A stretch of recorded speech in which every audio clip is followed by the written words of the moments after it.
მოგესალმებით, თქვენ უყურებთ პრაქტიკული სროლის არხს და დღეს ჩვენ განვიხილავთ ძალიან საინტერესო პისტოლეტს, ეს არის Daniel Defense-ის H9. დღეს ვიმყოფებით უდაბნოს სასროლეთზე და მაღაზია ბეთორგაუნდის დახმარებით მოგვეცა საშუალება, რომ ეს იარაღი გამოგვეცა და ასე ვთქვათ, პრაქტიკული თვალსაზრისითაც. თვითონ ეს პისტოლეტი წარმოადგენს საკმაოდ ინტერესის დიდ საგანს, რადგანაც ახალი გამოსულია, როგორც შედარებით ახალი ამერიკაში, საქართველოში ჩამოვიდა სულ ახლა ხანს. ამ იარაღზე უკვე დასავლური განხილვის ვიდეოები არსებობს, ძირითადად რამდენიმე 1000 ვაზნის ნასროლის შემდეგ რევიუ. ჩვენთვის დღევანდელი ვიდეო იქნება უფრო პირველი შთაბეჭდილება, რადგანაც დღეს ვისროლეთ ჩვენ 100 ვაზნა და მცირედი დასკვნა უკვე შეგვიძლია გავაკეთოთ როგორც დასავლური ინფორმაციის შეჯერებისა, ასევე იმის თუ უშუალოდ ჩვენ რა გამოცდილება მივიღეთ ამ იარაღის როლის დროს. ძალიან საინტერესო არის თვითონ ამ პისტოლეტის შექმნის ისტორია.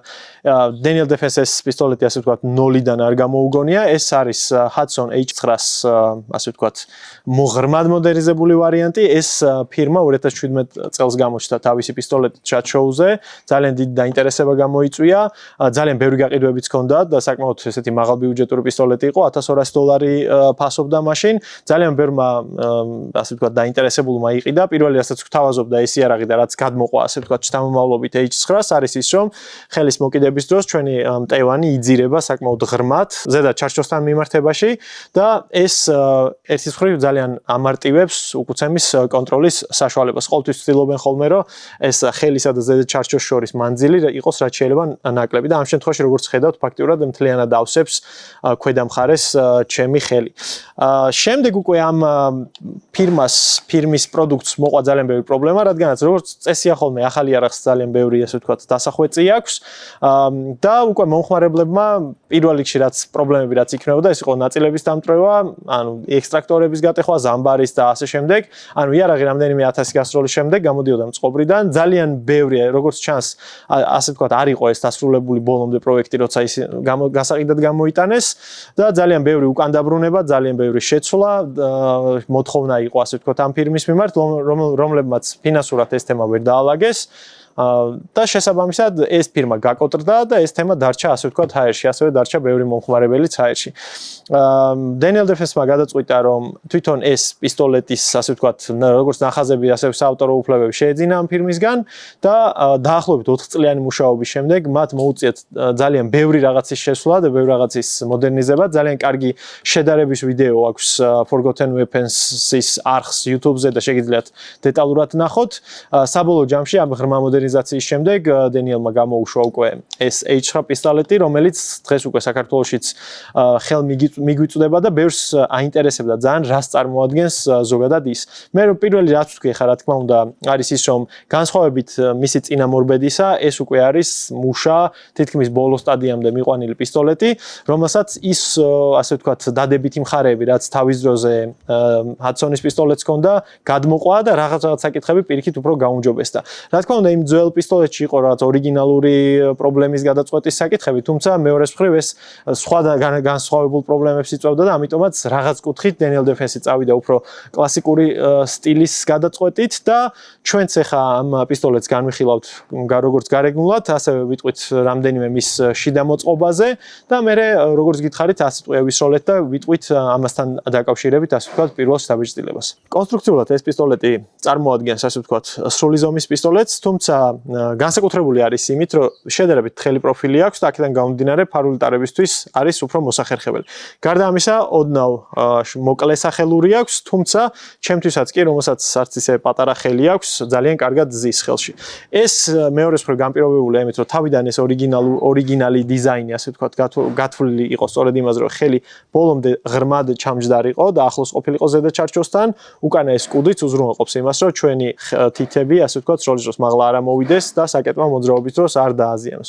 წინა მხარესაც თუ დავაკვირდებით, აქვს სპეციალური ჭრილი და ეს ჭრილი სწორედ გვეხმარება იმაში, რომ ხელი უფრო მაღლა ავიდეს და აქედან გამომდინარე შედარებით მოკლე სახელურიც მაინც კომფორტული არის დიდი ხელისთვის. რაც შეეხება ხა გვერდითა პანელებს, ეს არის ჯიათის პანელები, მათი შეცვლა თავისუფლად შეგვიძლია და გამოწერა და ამის შემდეგ რაც მოდის არის თვითონ ღილაკები და მერე ზედა ჩარჩოზე და სამიზნეზე გადავიდეთ ცალკე. რაც შეეხება ხა მჭიდის ღილაკს, სტანდარტული ღილაკი არის, მისი გადანაცვლება შეგვიძლია როგორც მარჯვნივ, ასევე მარცხნივ, უბრალოდ თავისი სპეციფიური თანმიმდევრობა მის დაყენებას და შეგვიძლია ამ იარაღის, ასე ვთქვათ, მანუალში ნახოთ და წავიკითხოთ ეს. რაც შეეხება საკეტის შემაყოვნებელს და დამშვებს, ის არის ორმხრივი და ერთი კარგი დამატება რაც აქვს, ეს არის თვითონ შემაყოვნებლის ქვეშ გაკეთებული აქვს დამცავი ესეთი გამოწეულობა, რაც ჩვენი მაღალი ჭერის დროს იდეაში გვიცავს იმისგან, რომ შემთხვევით თითი არ მოგვიხდეს ამ შემაყოვნებელზე და შუა გასროლის დროს იარაღი არ გავჭედოთ. ძალიან საინტერესოა ამ პისტოლეტში სასხლეტი მექანიზმი, რომელიც განსაკუთრებულია. ერთის ხრივის ძალიან გავს, ასე ვთქვათ, 19-11 კოლტის სასხლეტს, ისიც მთლიანი, ასე ვთქვათ, სასხლეტია და მოძრაობს ჰორიზონტალურად, თუმცა თვითონ უსაფრთხოების მექანიზმი უკუღმა არის, ჩვენთვის მიჩვეული ხალხისთვის, ასე ვთქვათ, უკუღმა არის განლაგებული, ქვედა მხარესაა დაფიქსირებული და ზედა მხარე არის, აქვს მას თავისუფალი. თვითონ ეს უსაფრთხოების ბერკეტი, სანამ მას მოუზიდავთ, არაერთგვაროვნად იზიდება, ცოტათი ხმაურიც აქვს და ანუ საბოლოო ჯამში რო ითქვას, სასხლეტს ხელს უშლის იმისთვის, რომ ერთგვაროვანი გასროლები გავაკეთოთ. ალბათ მომავალში ამ იარაღში რაც დაიხვეწება, პირველი იქნება სწორედ სასხლეტი. მოზიდვის დროს, მოზიდვის შემდეგ, უფრო სწორად, თვითონ სასხლეტის დაშვება ნაკლები ძალისხმევა ჭირდება და ის სუფთად მოდის, თუმცა ისევ და ისევ აი ეს უსაფრთხოების მექანიზმის მოზიდვა ცოტა დაბნევას იწვევს როლის დროს და მას განსაკუთრებული მიჩვევა ჭირდება. წინა მხარეს აქვს გლოკის მსგავსად ჩამოსაწევი, ასე ვთქვათ, ღილაკები, რომლის მეშვეობითაც ხდება მე ამ პისტოლეტის დაშლა და ამაზე ჩვენ ცალკე, ასე ვთქვათ, კადრებს გაჩვენებთ. წინა მხარეს აქვს 19-13 ტიპის ლიანდაგი, იგივე პიკატინი, რასაც ჩვენ ვეძახით და განსხვავებით მისი წინამორბედისგან, აქ უკვე ამ ლიანდაგის სიმაღლე თვითონ საკმაოდ კარგად არის გაკეთებული, იმიტომ რომ ფანჯრის დამაგრების შემთხვევაში ჩვენი თითი ფანჯრის ჩასართავთან იქნება შედარებით ახლოს. რაც შეეხება ახლა ზედაჩარჩოს, პირველი რასაც ხედავთ არის ის, რომ სპეციალური ჭრილი აქვს მას გაკეთებული, თანამედროვე მოთხოვნების მიხედვით, რომ მიიღოს კოლიმატორული სამიზნეები. ზოგადად Daniel Defense-ის ამ პისტოლეტს მოყვება 4 სახეობის ჩარჩო, რომელზეც სხვადასხვა ფირმის და სხვადასხვა სახეობის სამიზნის დაყენება შეიძლება. სამიზნეებს რაც შეეხება, უკან სტანდარტული ესეთი კი უსებრი სამიზნეა, რომელსაც თავისი დამოუკიდებელი განათების წერტილი არა აქვს და წინა მხარეს არის ეგრეთ წოდებული ბოჭკოვანი სამიზნე, რომელიც დამიზნების დროს კარგად, ასე ვთქვათ, ძალიან სწრაფად გვეხმარება, რომ ჩვენ ეს მწვანე წერტილი მოვიყვანოთ და გავუსწოროთ თვითონ დამიზნების ხაზს. ექსტრაქტორს, როგორც ხედავთ, არის საკმაოდ გრძელი და თვითონ ექსტრაქციის ჩარჩო არის საკმაოდ დიდი იმისთვის, რომ არ მოხდეს მტყუნებები. იმისთვის, რომ იარაღი დავშალოთ, აუცილებლად ის უნდა იყოს ამ შემთხვევაში დასხლეტილი და ამის შემდეგ გლოკის მსგავსად ვიჭერთ ოდნავ ზედაჩარჩოს, ვაწვევით ამ ორ ღილაკს, მიუშვებთ და ძალიან მარტივად იშლება ეს. ქვედა მხარეს რაც შეეხება, ნუ აქ განსაკუთრებული თქმა, ასე ვთქვათ, არაფრის არ შეგვიძლია, ხოლო რაც შეეხება თვითონ ზედა მხარეს, სადაც უკვე ლულად დამობრუნებელი მექანიზმია, პირველი რასაც დაინახავდით, არის ის, რომ ეს ზამბარა არის ორმაგი და ზოგადად თანამედროვე მიდგომაში, ასე ვთქვათ, ეს ორმაგი ზამბარები ასევე ასრულებენ უკუცემის შემცირების როლსაც. რა თქმა უნდა, თან ორმაგი ზამბარა უფრო დიდხანს და საიმედოდ მუშაობს, ვიდრე ერთმაგი. რაც შეეხება ლულას, ლულის თვითონ ჩაკეტვის სისტემას როგორც ხედავთ, ბრაუნინგის მსგავსი, ასე ვთქვათ, ის აქ განსაკუთრებული არაფერი არა, წინა მხარეს აქ ბჯენი, რომელიც ზედაჩარჩოში ჯდება და ეს არის, ასე ვთქვათ, საუკუნეებით, პრინციპში შეიძლება ითქვას, რომ საუკუნეებით არა, მაგრამ ძალიან დიდი ხნის მანძილზე გამოცდილი სისტემა და მუშაობს. თავდაპირველი პროტოტიპი, რაც იყო ის განსხვავებულ სისტემაზე მუშაობდა და სწორედ ეს საიმედოობის საკითხი Daniel Defense ინჟინერებმა მოაგვარეს სწორედ ამით. რაც შეეხება ლულას, თვითონ ეს ლულა, ნუ Daniel Defense ვიცით, რომ მაღალი ხარისხის, ასე ვთქვათ, იარაღებს უშვებს და არც ამის ლულა არის გამონაკლისი. სუსუ თავდაპირველად Daniel Defense-ის H9-ები გამოდიოდა პოლიგონალური ლულით და ზოგ-ზოგიერთ ვაზნებზე ის არ ასტაბილურებდა და შემდეგ უკვე შეცვალეს სტანდარტული კუთხოვანი ჭრილებით და ამ შემთხვევაში გვაქვს ცივად ნაჭედი ლულა, რომელიც არის ძალიან ზუსტი. დღეს ჩვენი გამოცდით ნაკლებად ნახეთ, იმიტომ რომ უბრალოდ, ასე ვთქვათ, საკმარისი არ გვისვრია, თუმცა სხვადასხვა, ასე ვთქვათ, არხების რევიუებს რომ ჩაუჯდეთ და ნახოთ ეს იარაღისთვის ძალიან ზუსტად. მე როგორც გითხარით, Daniel Defense-ის ინჟინერმა საკმაოდ დიდი შრომა გასწიეს, ასე ვთქვათ, რომ ეს პისტოლეტი გამხდარიყო უფრო საიმედო და რაც თავარი უსაფრთხო. თავდაპირველად ის პირველი პროტოტიპი, ასე ვთქვათ, დავარდნაზე შეიძლება მას ესროლა, თუმცა აქ უკვე შემდეგ Daniel Defense-ის H9-ს ჩაუტარდა ისეთი მოდერნიზაცია, რომ ამ შემთხვევაში უკვე ეს პისტოლეტი ამ კუთხით არის უსაფრთხო. აწყობის შემთხვევაში, რასაც უნდა მივაქციოთ, პატარა მნიშვნელოვან წვრილმას არის ის, რომ რა თქმა უნდა, სტანდარტულად ჩავსვათ ლულას, ასე ვთქვათ, корпуში და თვითონ ამ დამაბრუნებელ მექანიზმს აქვს პატარა ესეთი ჭრილი და ჩასმის დროს უნდა გავითვალისწინოთ, რომ ეს ჭრილი უნდა დაუმთხიოთ ასევე პატარა ამოჭრილს, რომელიც ლულის ბლოკზე არის და სწორედ ასე უნდა ავაწყოთ ეს იარაღი იმისთვის, აი ეს თვითონ ხაზი უნდა იყოს ლულასთან მიმართებაში სწორად, თუ გვინდა რომ კარგად ჩაჯდეს ეს დამაბრუნებელი მექანიზმი. ან ცოტათი ისეთი დამატებით ყურადღებას საჭიროებს, თუმცა განსაკუთრებული რთული ამ ამბავში არაფერი არ არის. ამის შემდეგ ბლოკის მსგავსად სტანდარტულად ჩავსვათ უბრალოდ ზედა ჩარჩოს, გადავწევთ უკანა მხარეს და რაც უნდა დავუკვირდეთ არის რომ ეს დამბრუნებელი ზამბარის წინა მხარე არ უნდა იყოს გამოწეული. თუ ის გამოწეული დარჩა, ნიშნავს იმას, რომ ჩვენ ის ჩასასმელი კარგად არ ჩავსვით, იარაღი მასე ისვრის, თუმცა ჯობს რომ ასე ვთქვათ, სწორად ავაწყოთ. მართალი დაზიანებით არ დააზიანებს, მაგრამ ეს გამოშვერლობა დარჩება გარეთ. კიდევ ერთი საკითხი, რაც პრინციპში დასაწყისში უნდა გვეთქვა, ეს არის თვითონ ბიუჯეტი, რა ბიუჯეტში იყიდება ეს იარაღი, ეს არ არის IAP პისტოლეტი, 5000 ლარამდე ღირს დღეს საქართველოში და მაკომპლექტებელებს რაც შეეხება, მას მოყვება ესეთი Daniel Defense-ის кейსი და მოყვება 3 მჭიდი. ორიოდე სიტყვაც უნდა ვთქვათ თვითონ ამ მჭიდებზე, სტანდარტულისგან განსხვავებით, ეს მჭიდებმა განიცადეს ასე ვთქვათ სხვაობა და კონსტრუქციული სხვაობა, უკანა მხარეს დახრეტელი არის, გავიგოთ თუ რამდენი ვაზნადებს იმაში, გავითვალისწინოთ ის, რომ თუ ჩვენ ვიყენებთ ლატუნის მასებს, რომელიც ყვითელია, ამ მჭიდს ეგრეთ წოდებული ფოლოვერი აქვს ყვითელი და როცა მე-14 ვაზნას ჩავდებთ, ეს ფოლოვერის პლასმასი, ასე ვთქვათ, მე-15-ესთან ყვითლად გამოჩნდება და კარგად თუ არ დავაკვირდით, უბრალოდ გვეგონება, რომ 15 ვაზნა ჩავდეთ და რეალურად იქნება 14 დატენილი. დატენვის სიმარტივეს რაც შეეხება, ნუ ამ შემთხვევაში მეტალის მჭიდი გვაქვს და ისე კომფორტულად არ იტანება როგორც პოლიმერის მჭიდები, მაგალითად როგორც გლოკის მჭიდები, თუმცა ჩვენ რაც ვნახეთ, ანუ განსაკუთრებულს, ასე ვთქვათ, სირთულეს არ წარმოადგენს. корпуსი თვითონ ამ მჭიდის არის პოლირებული, რაც გვეხმარება იმაში, რომ თვითონ შესმა, ასე ვთქვათ, იყოს შედარებით რბილად და კარგად გასაკეთებელი. განსაკუთრებულის თქმა ამ მჭიდზე არ შეიძლება, დამატებით რაც შეიძლება ითქვას, არის ეს ეგრეთ წოდებული ჩამკეტი ხუფი, რომელიც არის პოლიმერის. ერთი რასაც ვიტყოდი, მაგპულის მეორე თაობის მსგავსად, ამასაც ეს ღიობი აქვს და დარწმუნებული ვარ, რომ ალბათ მომავალში ამ მჭიდების მოდერნიზაციას ეს ხუფის ადგილიც შეეხება. უბრალოდ გასათვალისწინებელი არის ის, რომ ჩასმის დროს ეს უკანა მხარე ქვემოთ რჩება და შესაბამისად დახურული ხუფის გაკეთებაც მე მგონი რომ მომავალში შესაძლებელი იქნება. რაც შეეხება ახლა პრაქტიკულ გამოცდილებას, ისევ და ისევ სხვა ვიდეოებიდან გამომდინარე, თავიდანვე მოლოდინი მქონდა, რომ არის ძალიან კარგად ბალანსირებული ხელში და ძალიან კარგად ისვრის. ეს მოლოდინი ამ იარაღმა გაამართლა, მართლა ძალიან კარგად ზის ხელში, სამიზნეც და ყველაფერი ძალიან კარგი აქვს.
ასევე რასაც მოველოდით სხვა ვიდეოებიდან იყო ის, რომ თავდაპირველად ეს იარაღი მოდის დაუზეთავი, ანუ ძალიან მცირე რაოდენობის ზეთი აქვს მას წასმული და საჭიროებს დაზეთვას, რადგანაც სულ თავდაპირველად, როცა ასე ვთქვათ, სულ ახალია იარაღი და ჯერ რაღაც ნაწილები ასე ვთქვათ, მომჯდარი არ არის, შედარებით ესეთი ვიწრო დაშვებებში არის ეს იარაღი აწყობილი და აქედან გამომდინარე ეს საპოხიზეთი ეხმარება იმაში, რომ მექანიზმმა კარგად იმუშაოს, სადღაც ბოლო 10 ტყვის გასროლის დროს იარაღმა დაიწყო ასე ვთქვათ, არ მიწოდება, თუმცა როგორც კი დავზეთეთ, იმის შემდეგ გასწორდა უკვე ეს პრობლემაც. ანუ რეალურად ეს პრობლემა არ არის, უბრალოდ ახალი იარაღი სჭირდება რაღაცა თავისი დრო იმისთვის, რომ მოითელოს და მოჯდეს კარგად.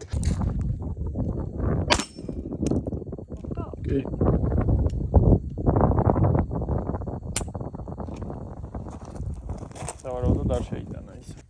კიდე კარგად ის და არ შეიტანა.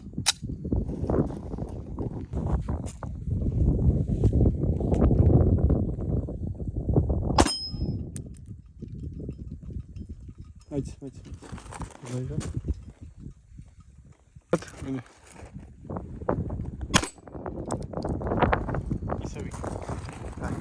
ეხა დავზეთავთ და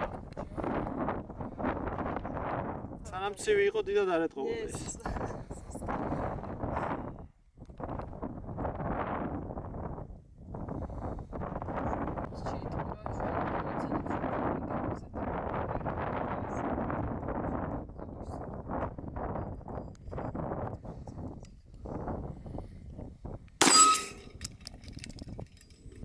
Კიდე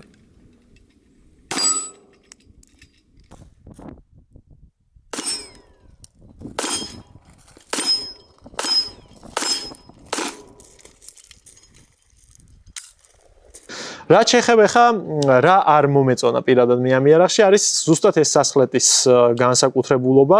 რა თქმა უნდა ვარჯიშის შემდეგ ჩვენ შეგვიძლია რომ ეს საკითხი გამოვასწოროთ, თუმცა იგივე მე თვითონ როგორც გლოკის ფლობელი მიჩვეული ვარ რომ სასხლეტზე ქვედა მხარეზე დავიწყო დასხლეტვა და ამ შემთხვევაში რადგან მისი ეს უსაფრთხოების მექანიზმი მოწყობილია ისე რომ დამაგრებულია ქვედა მხარეზე, ქვედა მხრიდან დასხლეტვის დროს ბევრად უფრო მეტი ძალისხმევა ჭირდება, ბევრად უფრო მეტი ძალისხმევის შემთხვევაში მით უმეტეს მე გამოცდილი მსროლელი არ ვარ პისტოლეტის, ძალიან ხშირია, ასე ვთქვათ, ეგრეთ წოდებული ჩაკვრა და ვაზნის ქვემოთ გასროლა.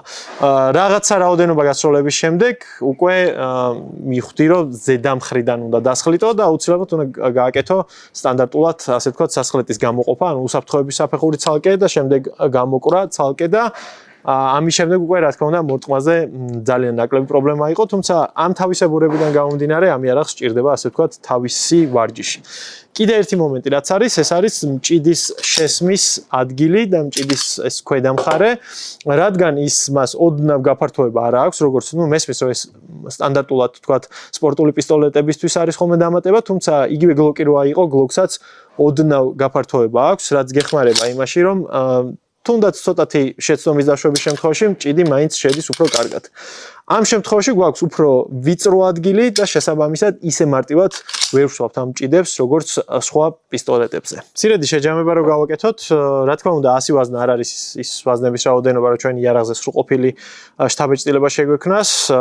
მომავალში ალბათ რა თქმა უნდა, როცა ამ იარაღებზე დაგროვდება უფრო მეტი ნასროლები, როგორც დასავლეთში, ასევე საქართველოში, უფრო შევძლებთ, ასე ვთქვათ, განახლებული ვიდეოს ჩაწერას ამასთან მიმართებაში. თვითონ შეიძლება ითქვას, რომ ის წინამორბედთან შედარებით H9 უკვე წარმოადგენს სრულყოფილ პისტოლეტს, რომელსაც ის ასე ვთქვათ პირველი იარაღის მცირე პრობლემები თუ არა მცირე პრობლემები მოგვარებული აქვს და დღეს მუშაობს საიმედოდ და წარმოადგენს ასე ვთქვათ სრულყოფილ პისტოლეტს პრობლემების გარეშე.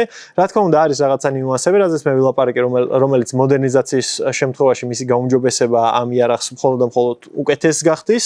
შესაბამისად, ვისაც ეს ბრენდი განსაკუთრებით გიყვარს, ვინც თავიდანვე ასე ვთქვათ არ ეძებთ რაც სპორტული იარაღს და გსურთ რომ ესეთი ნახევრად კომპაქტური კოლიმატორზე დამაგრებადი პისტოლეტი გქონდეს, ამ შემთხვევაში დენიელის H9 შეიძლება იყოს თქვენთვის სწორი არჩევანი.